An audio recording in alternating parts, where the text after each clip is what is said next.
Судебные приставы Тувы арестовали 2 вертолета Ми-8 для выплаты компенсации родственникам погибших в авиакатастрофе. Напомню, 10 октября 2014 года вертолет Ми-8, принадлежащий компании «Тува Авиа», совершая перелет в одном из районов Тувы, врезался в гору, потерпел крушение и сгорел в считанные минуты. Все 3 члена экипажа и пассажиры погибли на месте. Спустя некоторое время на принудительное исполнение в службу судебных приставов Тувы поступили исполнительные листы, выданные Кызылским городским судом и Абаканским городским судом.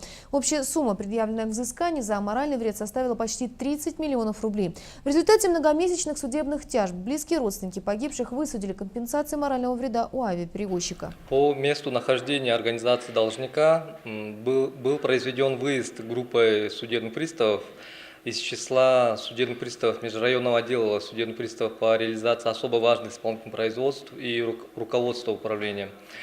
На месте с кассы организатора-перевозчика было взыскано 125 тысяч рублей.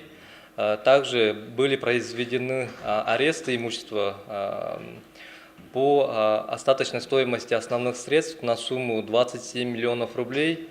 Был составлен акт описи ареста 2 воздушных суден, вертолетов и двухэтажное здание, в том числе местных воздушных линий авиационно-технической базы, 3 топливозаправщика и ангар для хранения самолетов.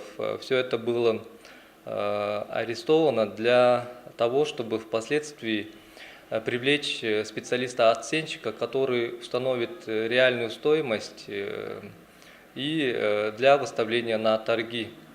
Все вырученные средства после реализации арестованного имущества пойдут на погашение компенсации морального ущерба.